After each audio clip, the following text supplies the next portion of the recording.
Afwan sebelumnya pertanyaan bukan cari gara-gara Ustaz. Itu betul tulisannya begitu ya. Ketika kita menyinggung masalah poligami, saya coba survei, bertanya ke bawah, ke beberapa akhwat yang awam, belum mengenal sirah nabawiyah, bahkan untuk menyebutkan 9 istri Rasulullah SAW tidak tahu. Selalu mengatakan statement bahwa Rasulullah poligami kan menikahi janda-janda yang sudah tua yang ditinggal suaminya syahid ketika jihad. Kalau mau poligami sana sama janda tua yang jelek, jadi bukan karena nafsu. Mohon penjelasannya Ustaz, bagi mereka yang belum mengenal istri Rasulullah, untuk menggambarkan secara singkat bahwa istri Rasulullah SAW bukan janda-janda tua tapi bidadari pilihan yang cantik. Istri Nabi SAW yang 9, yang tua itu cuman 1 orang, Ummu Salamah, hanya itu.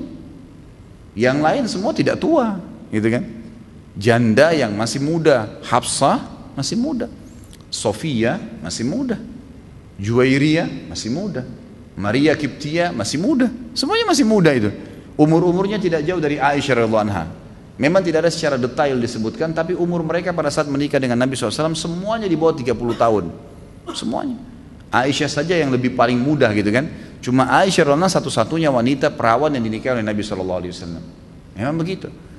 Tapi dalam masalah pernikahan tetap berlaku hadis Nabi SAW yang berbunyi, menikahlah dengan perawan, gitu kan?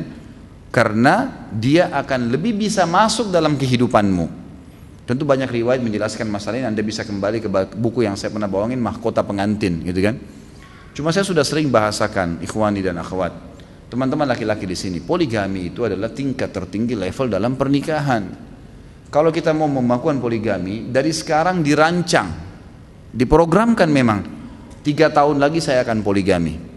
Apa yang kita harus lakukan dalam 3 tahun? Ya buat planning, buat program. Bukan saya mau poligami malam ini besok nikah, bukan.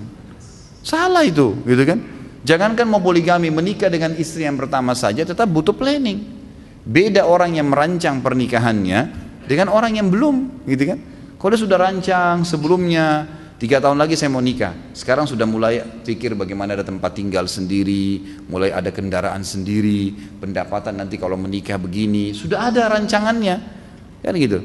Jadi bukan nanti nikah baru kemudian ya nyari-nyari tempat, bingung, pindah-pindah. Bukan tidak boleh ya, tapi beda orang yang planning dengan tidak, kan gitu. Orang yang programin. Jadi kita program 3 tahun. Nah yang perlu kita lakukan adalah 2 hal.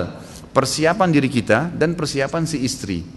Persiapan diri kita adalah persiapan. Ingat, orang kalau menambah pasangan hidup butuh ekstra tenaga, ekstra pendapatan, ekstra waktu. Ya. Ingat, haknya istri kalau berpoligami mabit, malam. Jadi bisa saja pada saat orang poligami, dia ke istri yang satunya itu dia tidak tidur.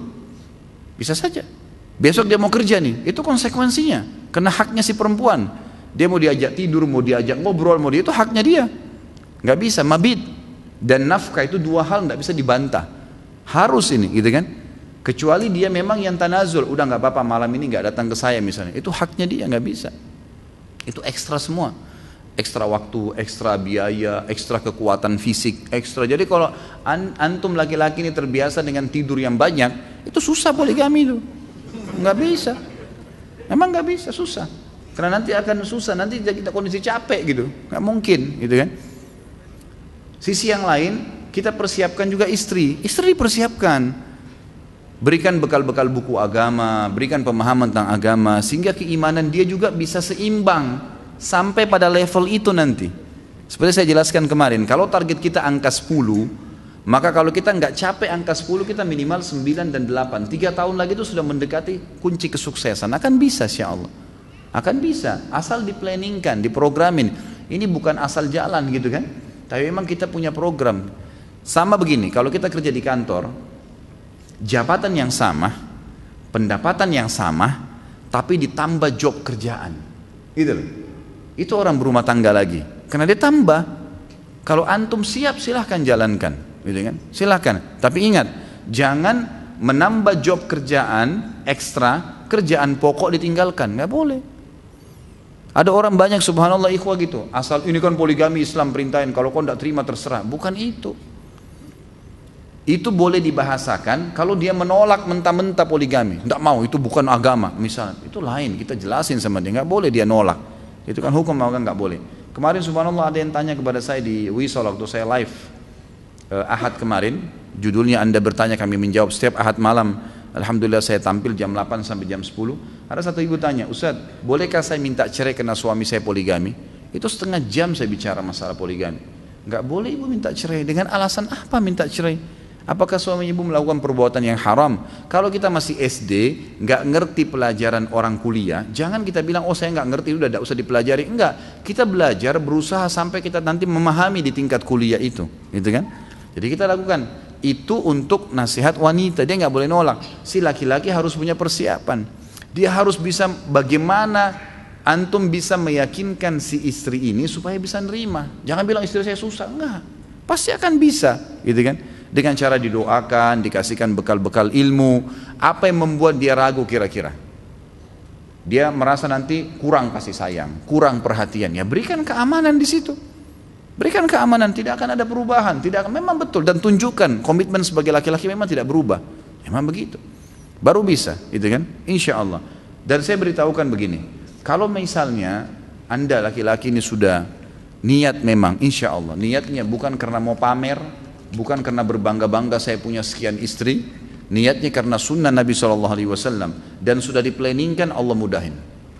Seperti kalau kita mau haji, saya mau haji 3 tahun lagi, mulai sekarang nabung, itu nanti Allah mudahin tuh, 3 tahun lagi insya Allah haji. Begitu, dan semua teman-teman, para masyayikh, para ulama yang poligami memang di planning sama dia, diprogramin, emang saya akan poligami. Mungkin tidak usah secara khusus nyari pasangan. Subhanallah, kita kalau sengaja cari pasangan tuh susah. Nggak usah nyari, nanti datang, Allah kasih opsi. Ada tiba-tiba orang yang begini, ada orang yang begini, nanti akan sampai sendiri di situ. Levelnya akan sampai di situ, gitu kan? Jadi nggak usah khawatir tentang masalah ini. Allahu a'lam, ini yang saya tahu. Jadi salah kalau ada persepsi menganggap istri Nabi SAW semuanya tua-tua dan jelek. Ini bahaya. Nggak boleh ini menghina ummahatil mu'minin. Mereka sangat terkenal. Ya. Nabi SAW dipilihkan, kata beliau, saya dinikahkan oleh Allah. Sabda Nabi SAW itu. Artinya Allah yang pilihin tuh istri-istri Nabi. Nggak mungkin salah. Tidak mungkin salah.